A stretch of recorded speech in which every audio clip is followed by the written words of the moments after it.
What's going on, everyone? KJ here. Let's get right into my thoughts on chapters 939 to 942 of One Piece. So starting off, we have chapter 939 titled An Old Hyourse Knows the Way. So the interaction between Zoro and Hiyori was pretty funny. An individual named Kikunojo is also mentioned in this chapter. I'm curious to find out who this person is and their role in the story. It was also great that we got the reason for why Hiyori wasn't also sent to the future. She was basically a failsafe for the Kozuki clan bloodline if Momonosuke and the others weren't successful.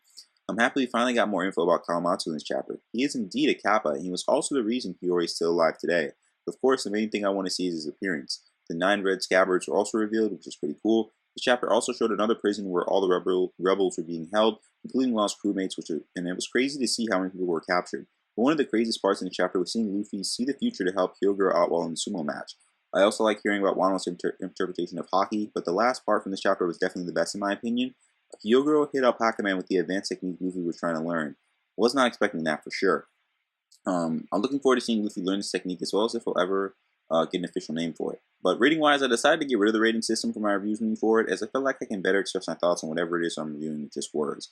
So next up we have chapter 940 titled The Spark of Rebellion. The additional info we got on the men Hiyori had swindled was interesting. Didn't expect Tonoyasu to be the father of Otoko, but I thought it was cool that even though he sold his daughter to the flower capital, he's been able to help out the other citizens of Ebisu town in the process. It was also cool hearing him say he wants to fight alongside Kinemon and the others.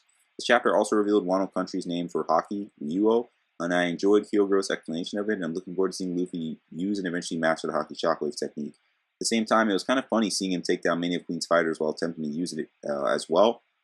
Hyogoro knowing Roger was interesting, and I hope we can get flashbacks of Roger during his time in Wano. Caribou and Caribou and Rosler's return was nice, and hopefully Caribou doesn't. I don't even know. I get tongue tied or tongue twisted, whatever, when I say it's Caribou. Hopefully Caribou doesn't try anything this time. I'm also interested in the other potential allies Luffy and Koh can gain from Empire prisons combined, especially the other Yakuza bosses. Especially if they have like the hockey shockwave technique or other things like Rio or even a Devil Fruit ability. I'm also curious as to what will happen once Big Mom Chopper and the others arrive at the prisons. So after that, we have chapter 941 titled Ebisu Town's Most Beloved. So I'm looking forward to the continuation of the sumo match, especially if Luffy is able to pull off the hockey shockwave technique. Hopefully that forest fire is the final straw that causes Ashura Doji to finally side with Kinemon and the others. Tonoyasu being revealed as not only the Witching Hour Boy, but also the Kozuki clan's former daimyo, Daimyo, was definitely something out of left field. The background info we got from him was interesting, and I think a flashback of his time as a Kozuki clan daimyo would be pretty cool to see. I also look forward to hearing the things he wants to say before he's executed.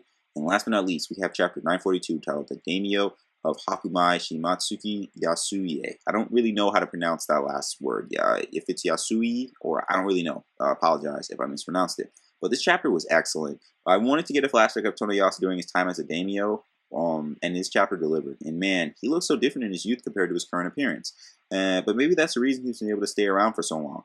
And the next thing was that it turns out Tonoyasu isn't actually the Witching Hour Boy, as he only said he was to create more attention. But to be honest, though, I could see it being either or. He could indeed be the Witching Hour Boy, but say he isn't to make Orochi and Ko look for a culprit that doesn't exist.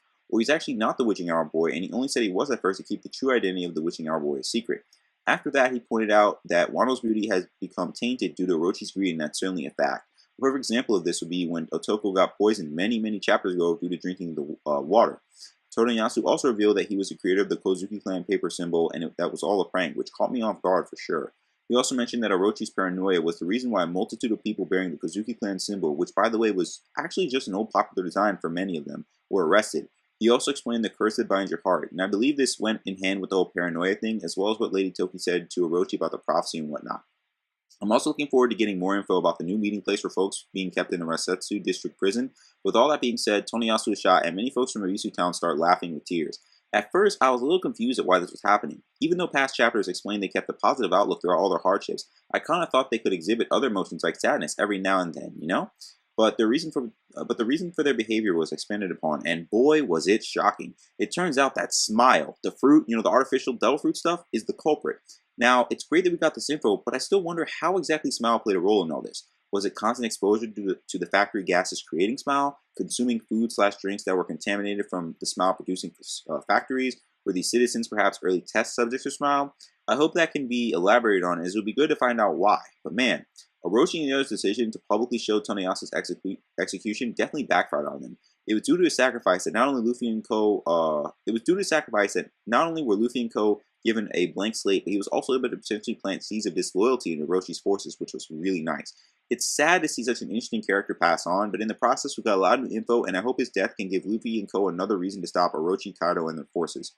But that's pretty much it with this quadruple chapter review. Let me know your thoughts on these chapters in the comments down below. If you enjoyed this video, be sure to give it a like, and if you're new here, hit the subscribe button, and be sure to notification bell so notify of all my uploads. But until next time, I'll see y'all later.